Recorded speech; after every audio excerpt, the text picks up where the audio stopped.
Assalamualaikum warahmatullahi wabarakatuh. Perkenalkan, nama saya Jenny Safitri dan rekan saya Lulu Lelatur Rahmat. Kami dari kelompok 9 program studi pendidikan Islam anak usia dini. Di sini kami akan mempresentasikan materi yang berjudul Aplikasi Pengembangan Nilai-nilai Keagamaan pada Anak Taman Kanak-kanak. 1. Hakikat pengembangan nilai-nilai keagamaan di taman kanak-kanak. A. Esensi pengembangan nilai-nilai keagamaan bagi anak taman kanak. 1. Landasan filosofis. 2. Landasan yuridis. 3. Landasan sosiologis.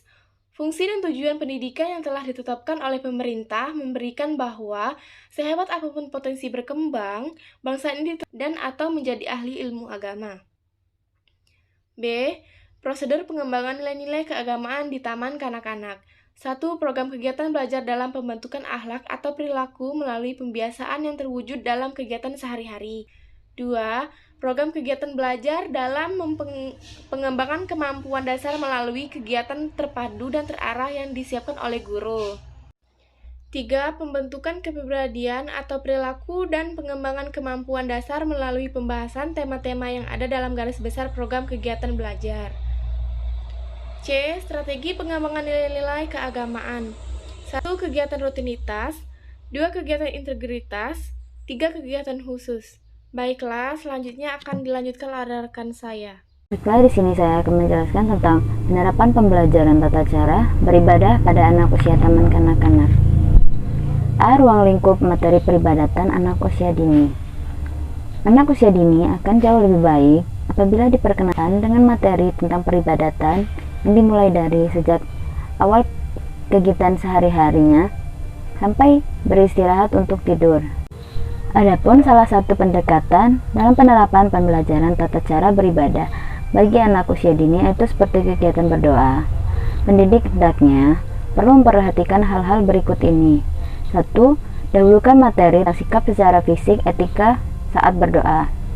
2. Biasakan dan hafalkan sikap berdoa tersebut secara terus-menerus kepada anak usia dini sampai anak mampu bersikap sempurna saat berdoa. Adapun yang ketiga, latihkan anak usia dini suatu sikap mental berkonsentrasi selama memanjatkan doa dan tidak sambil main-main. Keempat, ajarkan hafalan doa apapun dengan milih doa yang singkat dan paling pendek agar mudah dihafal oleh anak. Yang kelima, biasakan anak mengucapkan doa yang dihafal tersebut sesuai kegiatan yang dilakukan.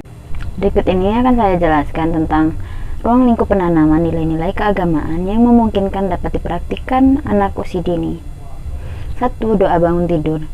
2. Doa masuk kamar mandi. 3. Tata cara masuk, keluar, dan selama di dalam kamar mandi. 4. Doa keluar kamar mandi. 5. Doa memakai pakaian. 6. Doa bercermin. 7. Doa sarapan pagi atau sebelum dan sesudah makan. 8. Doa keluar rumah menuju sekolah. 9. Doa sebelum belajar. 10. Doa apabila memulai suatu pelajaran atau kegiatan. 11. Doa setelah mengerjakan pekerjaan atau kegiatan. 12. Doa mau tidur.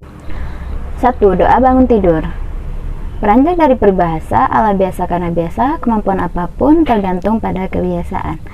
Berbagai aktivitas rutin yang erat kaitannya dengan pembiasaan kemandirian hidup haruslah dimulai sejak anak usia belia.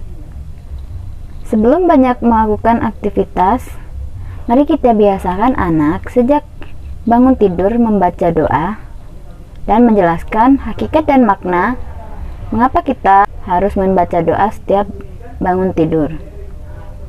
Doa adalah suatu proses permohonan dari setiap manusia atas ketergantungannya kepada Tuhan dan sebagai bukti ketidakberdayaannya.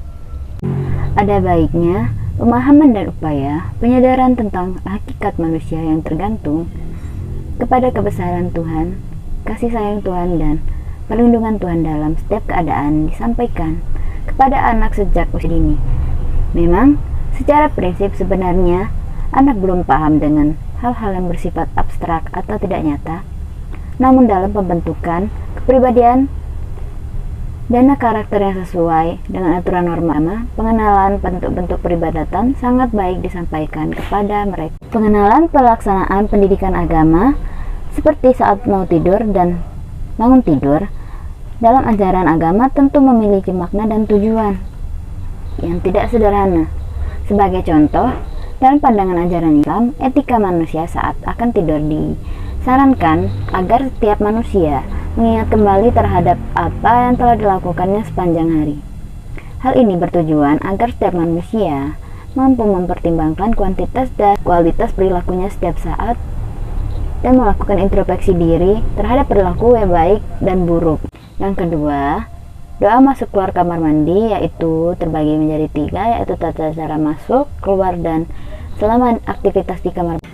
Adapun prinsip dasar dari ajaran, norma, etika, dan tata cara berdoa untuk masuk ke dalam kamar mandi ataupun keluar dari kamar mandi. 1. Berdoa sesuai ajaran agama yang dianutnya sebelum dan sudah keluar dari kamar mandi. Kedua, mendahulukan kaki kiri ketika masuk ke dalam kamar mandi. Ketiga, mendahulukan kaki kanan ketika keluar dari kamar mandi. 4. Tidak berbicara, berteriak, bernyanyi, atau mengobrol selama berada di kamar mandi. Kelima, menggunakan air dan perlengkapan mandi secukupnya dan sesuai kebutuhan. Ketiga, yaitu doa memakai pakaian. Pakaian ditemukan oleh manusia pada awalnya bertujuan untuk dapat melindungi seluruh tubuhnya dari hal yang dapat membahayakan dan mengganggu kesehatannya. Manusia dengan mengenakan pakaian diharapkan dapat terhindar dari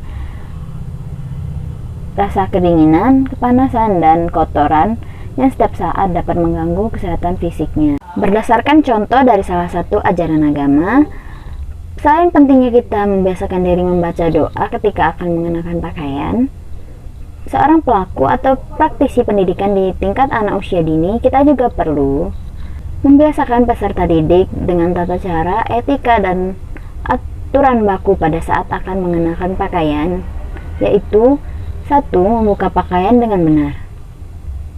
2. Mengenakannya selalu memulai dengan tangan kanan atau kaki kanan. 3. Memasangkannya dengan benar dan rapi. 4. Menjaga pakaian selama digunakan dari kotoran dan rusak. 5. Mencucinya dengan bersih atau menyetrikanya setelah digunakan. 6. Menyimpannya dengan rapi sebelum digunakan. 4. Doa bercermin, yaitu nilai dan makna lain dari aktivitas bercermin bagi setiap manusia adalah memberi kesempatan kita untuk mensyukuri, mengagumi, dan menyadarkan kita semua bahwa betapa besarnya kasih sayang Tuhan Yang Maha Esa yang telah menciptakan fisik kita sebagai makhluk yang paling sempurna bila dibandingkan sesama makhluk lain. 5. Doa sarapan pagi sebelum dan sesudah makan. Salah satu hal yang patut kita ajarkan kepada anak-anak adalah mengetahui bahwa kehidupan manusia sangat tergantung pada kekuasaan dan pemberian dari Allah, Tuhan Yang Maha Kuasa. Pemberian yang dimaksud adalah seluruh rezeki yang berupa harta kekayaan dan seluruh yang kita miliki pada hakikatnya adalah pemberian dari Tuhan. 6. Doa keluar rumah menuju sekolah. Kegiatan belajar di sekolah merupakan tahapan awal pendidikan kemandirian. Bagi anak yang memiliki dampak pengiring atau nurturing effect, munculnya keberanian, sosialisasi, toleransi, prestasi, tanggung jawab, persaingan, dan kemandirian. Prinsip dasar dari makna pentingnya kita mendekatkan anak dengan aktivitas doa keluar rumah menuju sekolah adalah perlunya kita memiliki rasa ketergantungan, keselamatan selama di perjalanan hanya kepada Tuhan Yang Maha Pengatur. 7. Doa sebelum mulai belajar. Aktivitas belajar adalah suatu kegiatan yang syarat dengan makna positif, terprogram, terpola, tersistematis, terukur, dan memberikan hasil nyata bagi kehidupan setiap umat. Tujuan dari doa sebelum mulai belajar yaitu salah satunya adalah agar manusia ketika menemukan suatu keberhasilan sebagai buah karya pemikirannya dalam belajar tidak merasa bahwa itu adalah keberhasilannya semata, sehingga muncul sifat arogan dan berbangga diri dengan prestasi yang diraihnya. 8. Doa apabila memulai suatu pekerjaan atau kegiatan. Makna dari berdoa sebelum melakukan kegiatan ini bertujuan agar semua aktivitas atau hal yang dilakukan akan berjalan dengan baik atas izin Tuhan Yang Maha Kuasa. 9. Doa setelah selesai mengerjakan suatu pekerjaan atau kegiatan. 10. Doa mau tidur. Sebagai kegiatan rutin kita sebagai manusia dalam kehidupan setelah beraktivitas adalah tidur. Dalam ilmu kesehatan, tidur adalah istirahat yang paling baik bagi manusia. Pada saat manusia tidur, setengah kehidupannya tidak terkontrol karena fisiknya diam dan alam pikirannya turut beristirahat.